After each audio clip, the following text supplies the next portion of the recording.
आप लोगों को क्वेश्चन आ रहा है consumer equilibrium bye indifference curve, बहुत इंपॉर्टेंट क्वेश्चन है। इंडिफरेंस कर्व के वजह से कंज्यूमर इक्विलिब्रियम कैसे बनता है। पहले कंज्यूमर इक्विलिब्रियम की बात करते हैं। कंज्यूमर इक्विलिब्रियम पढ़ा situation with the consumer drive maximum satisfaction of the no intention to change in this price and the given income, कि वो जो अपने गिवन इनकम पे जो खर्च कर रहा है उससे पूरी तरह सेटिस्फाई, उसको चेंज नहीं करना चाहता। अब इंडिफरेंस थ्रू कंज्यूम के थ्रू इंडिफरेंस कर्व कैसे आता है, इसकी कंडीशन क्या होती है कंज्यूम की through indifference curve. Number one, marginal rate of substitution is equal to ratio of price, मतलब जो बजट लाइन होनी चाहिए वो टेंजेंट होनी चाहिए इंडिफरेंस कर्व पे। ये पहली कंडीशन है। अब ये कंडीशन है क्या, हम दूसरे उसमें देखते हैं अभी।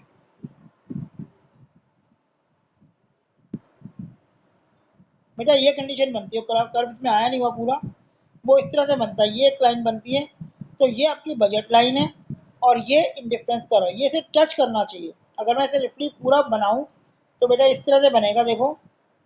दूसरा बोला है M R S continuously decrease fall होना चाहिए, marginal rate of transformation continue गिरना होना चाहिए। इसका मतलब ये बनता है, इस तरह से ध्यान रखना कि भाई ये हमारी बजट लाइन है, ये इंडिफरेंस कर्व 1 दे रखा है, ये इंडिफरेंस कर्व 2 दे रखा है, इंडिफरेंस कर्व 3, ये इसे टच कर रहा है। इस पे पॉइंट इतने दे रखे हैं, ये एफ पॉइंट है, ये वाला जो पॉइंट है वो एफ है, ये वाला जो पॉइंट है वो ई है,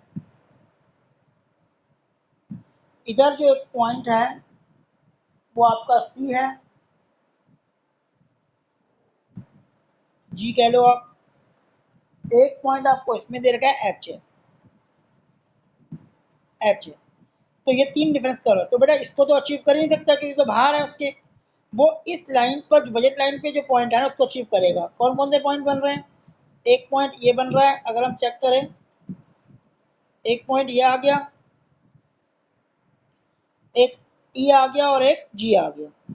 तो इस पॉइंट को चूज करेगा कि ये पॉइंट इस बजट लाइन पर टेंजेंट है, क्योंकि इससे उसे इसके कंपैरिजन में IC1 के कंपैरिजन में IC2 में उसे ज़्यादा सेटिस्फेक्शन मिल रहा है। तो इस पॉइंट पे जो ई पॉइंट आएगा बजट लाइन में वो इसको चूज करेगा इंडिफरेंस कर्व में, कंज्यूमर इक्विलिब्रियम में।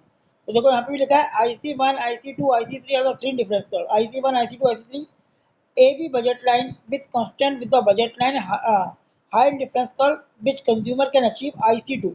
वो IC2 को अच्छी चूज कर रहा है क्योंकि IC2 ई पे लाइज कर रहा है, टच कर रहा है, जबकि ये इसे काट रहे हैं। एफ पॉइंट और जी पॉइंट जो है लाइन को काट रहा है। एक बार मैं इसे दोबारा बना के आपको समझा देता हूँ। ये देखो इसमें बना हुआ है, इसको क्लियर कर लेते हैं। ये ऐसे जा रहा है, ये पॉइंट यहाँ पे जी पॉइंट है।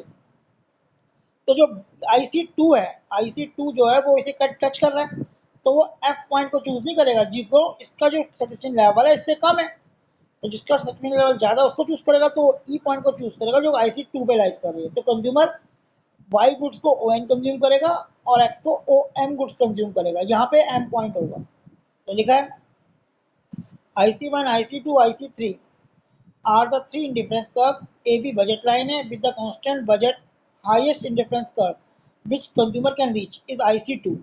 The budget line is tangent to the difference curve IC2 point E। IC2 point E पर tangent है देखो। And this is the point of consumer equilibrium where the consumer purchase OM quantity of Y। ये OM quantity, ये OM है, OM quantity of Y और OM quantity of X purchase करेगा। तो बेटा इसकी कंडीशन थी कंज्यूमर इक्विलिब्रियम की। देखो एक बार इसे, बहुत इंपॉर्टेंट है। 2 पॉइंट है इसके अंदर जो मैंने बताया था कि स्लोप टेंजेंट होना चाहिए और दूसरा एमआरएस जो है कंटिन्यू फॉल होना चाहिए। वो तो गिरता ही हमारा, ये इस शेप का है, अगर डिफरेंस का शेप का है तो इसका मतलब मार्जिनल रेट ऑफ सब्स्टिट्यूशन गिरता हुआ होगा। The second condition of consumer equilibrium MRS diminishing point, the difference curve must convex to the origin. Interface के कॉन्वेक्स है तीनों के तीनों इस तरह से। MRS continuously fall the equilibrium can not be establish, अगर वो कंटिन्यूसली फॉल करेगा, नहीं करेगा तो एस्टेब्लिश नहीं कर सकते हैं। तो 2 कंडीशन है,